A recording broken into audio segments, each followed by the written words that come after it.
الصلاة والسلام على أشرف الأنبياء والمرسلين وعلى آله وصحبه أجمعين ولا من لا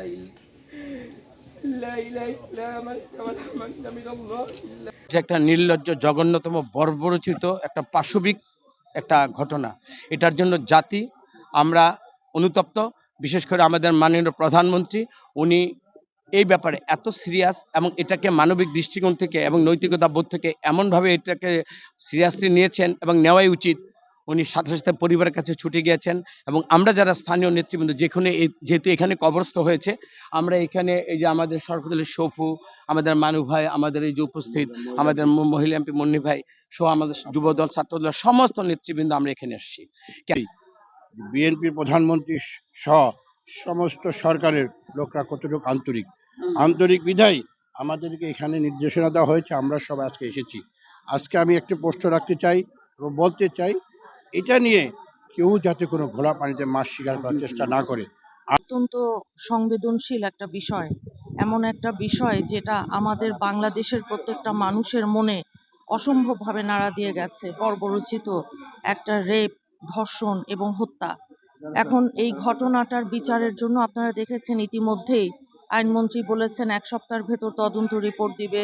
attorney general বলেছেন যে এই বিচার, যেহেতু দোষ স্বীকারোক্তিমূলক জবানবন্দি আছে যে ধর্ষক সোহেল রানা 30 বছর বয়স এবং তার স্ত্রী ও সহযোগী, তো বলা হয়েছে যে আমরা চাই না এখানে আর কোনো ভাবে বিলম্ব হোক। তো আমরা আশা করি যে বিচারিক আদালত থেকে এটা খুব তাড়াতাড়ি দ্রুত নিষ্পত্তি হবে এবং সেই সাথে রাষ্ট্রপক্ষের যেই আইনজীবীরা আছেন এবং উচ্চ আদালতে আমাদের মতন যে আইনজীবীরা আছেন, যারা এএজি ডিএজি আছেন, যারা বিচারক আছেন, তারা অত্যন্ত দ্রুততার সাথে নীতি নৈতিকতার দিক থেকে কোনো রকম বিলম্ব না করে, কালক্ষেপণ না করে এই রকম মামলাগুলো আলাদা একটা ট্রাইব্যুনাল ইভেন গঠন করে এবং শিশু ধর্ষণকারী, শিশু নিপীড়নকারী তাদের একটা আলাদা সেন্ট্রাল ডাটাবেস তৈরি করে বাংলাদেশের সমস্ত যারা আইনশৃঙ্খলা বাহিনী আছেন, পুলিশে এবং অন্যান্য, তারা যেন এটা মনিটর করেন রীতিমতো যে আজকে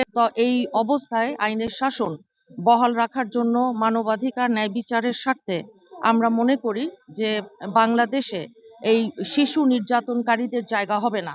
বাংলাদেশে যারা শিশু ধর্ষণ করছে এদেরকে ইমিডিয়েট ফাঁসির দড়িতে ঝুলিয়ে আমাদের যেই সাজাগুলো আছে, কঠোর থেকে কঠোর সাজার দণ্ড যেগুলোই শোনানো হয়েছে কার্যকরী হবে অচিরেই। আমরা সেই আশাতেই আছি এবং আপনারাও ইনশাল্লাহ দেখবেন। ধর্ষণ তো বুঝেন, এটা একটা বর্বরচিত ঘটনা। যে কোনো ধর্ষণই, যে কোনো অপরাধ নিন্দাযোগ্য। আর ধর্ষণ, বিশেষ করে শিশু ধর্ষণ, এটা তো আপনার আসলে ভাষায় প্রকাশ করার মতো না। তো আমি শুধু বলবো, শুধু মুন্সিগঞ্জের দিক দিয়ে না, সমগ্র দেশে এইরকম ঘটনার আমরা তীব্র নিন্দা জানাই।